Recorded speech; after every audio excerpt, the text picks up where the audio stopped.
Awesome. Okay, well, good afternoon, everybody. I'm here with my patient, Vicki, and she has been a long-time patient. At least started a long time ago, had a break, and now we got back on track. But a couple weeks ago, or right before Christmas, right? It was like literally right before Christmas, she got, I would consider to be earth-shattering. I don't want to say miraculous because it was expected, right? Mm-hmm. A miracle kind of, in my definition, sort of is like something that's unexpected that happens. This is kind of like confirmation is maybe the best way of saying it. But she's had a really tremendous health journey over the last, and you can share with that, but the point is where we are now and what you've learned from that. And the whole reason why I wanted to bring you on the camera is to not only celebrate that, but also more importantly, know that your test here has become your testimony. Yes. And then how that's going to help inspire other people. Oh, that's yes. the biggest reason about that. And glorify God, obviously, Yes. too, with that. Yes. So go ahead and share the timeline of, when you first got the news that you got, and I'll let you share that, when that was, what happened to you in that moment, and kind of where that, where that started. Okay. Yeah. Well, August 18th, everything changed for me. Went into the hospital, had serious bloating. Felt bad, but not that bad. But I came, they gave me a diagnosis of having a softball-sized tumor in my abdomen, specifically in the right ovary. But they came to the conclusion that it was a rare form of cancer. Mm-hmm. So they had to do a lot of studying to find out specifically what type of cancer and how to treat me. Mm-hmm. Had surgery to remove my female organs. I had a total hysterectomy to remove that tumor. But in the process of the surgery, they looked around in my body, and in the omentum fat, they found a second tumor. Yeah. And then further examination, a third tumor, and this was in my rectal area. I had already been under about 6 to 7 hours. Mm-hmm. She didn't want to go any further with it, and they did not get 2% of the cancer. So that left me with cancer in my body. Yeah, and that was specifically in the rectal areas where it stayed there, right? Yeah. Correct. Okay. Yeah. So, kind of walk people through like just your mindset. So you now, let's say you wake up here post surgery. And I know that your daughter-in-law was a former employee of mine, and obviously on her own health journey, and a leader, in her own right too. And so, kind of just walk me through and how, like, whether it was like, I don't know. Obviously she was aware and knew about, but reaching out to her and sort of what was your next steps after, like, immediately after waking up from that surgery? Well, thank God I did not have to have chemo, and I knew. Not having done the research, I knew that chemotherapy left people worse off than it helps. Yeah. It may help some. Yeah. Cancer always returns. Right.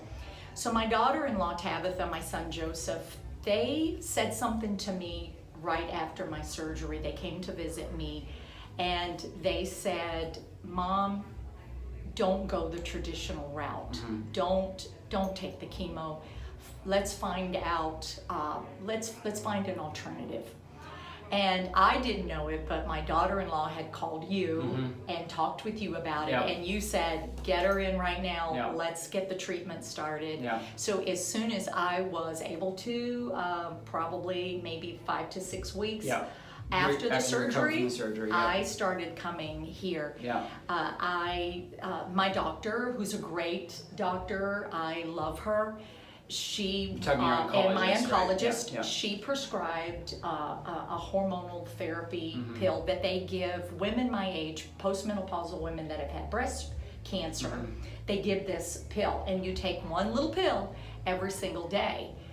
But upon my daughter-in-law's request to look into it, and she helped me, we saw the laundry list of effects, side effects, and long-term effects that it could cause. Yeah. So thank God I started coming back. I got my diet. Well, I want to be clear. I mean, we're neither one of us are oncologists, so we're not giving cancer advice about this. But is it fair to say that when your kids, you know, shared with you their kind of goals and desires for you, was there any like doubt in your spirit about that, or was it like kind of like full acceptance? You know what I mean? Like how did that sit with you in your spirit? Did you have to wrestle with that at all, or was it kind of like, were you able to confirm that quickly in your spirit? You know what I mean? I wrestled a little Okay, bit. yeah. Because, you know, your doctor's telling you, Yeah. your oncologist is telling you And I asked that because I would assume there would have been a little bit of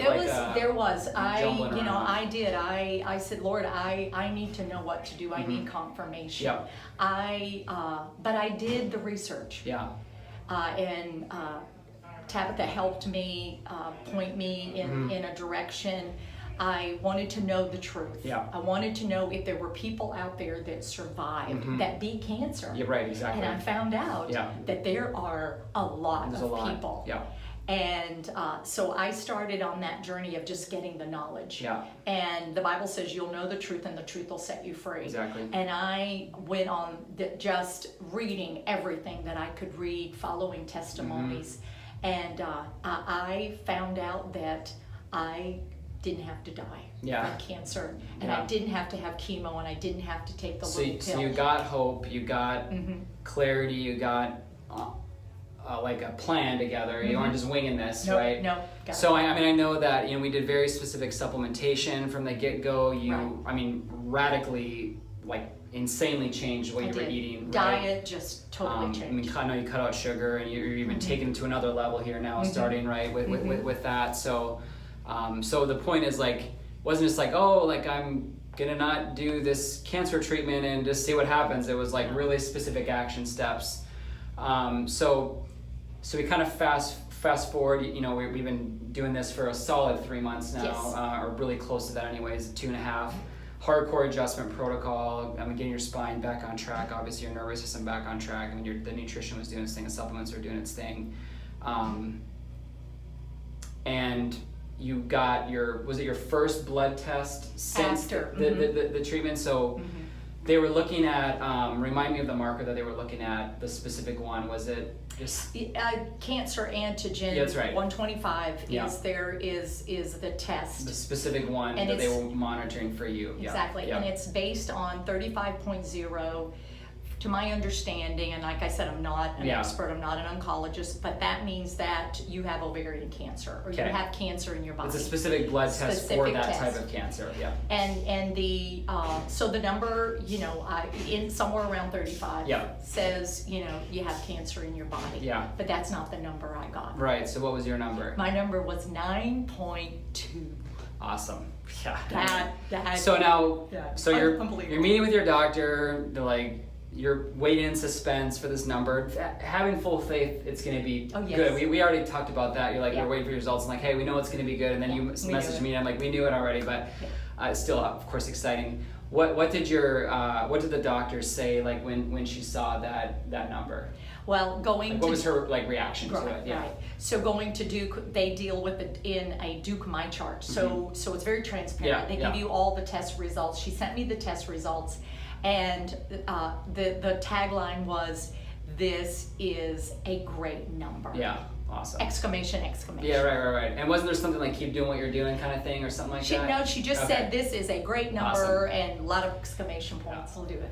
So time back in, we just edited. We just decided we're going to edit out a little piece that we didn't want to share publicly, but that's okay. Gotta save some things for last. We'll share it when the story is fully complete, but rest assured in this part of the story, everything is going amazingly, you know, with your health, and obviously the point here is that you're not stopping. I'm not stopping. Yeah, like there's no sense in going back from this whatsoever, and you know, this is something I try to instill in my patients and live myself all the time. And you know, it's hard to be perfect, and of course, having a diagnosis that's very specific, you know, helps keep you locked in on your plan. But I mean, would you say that?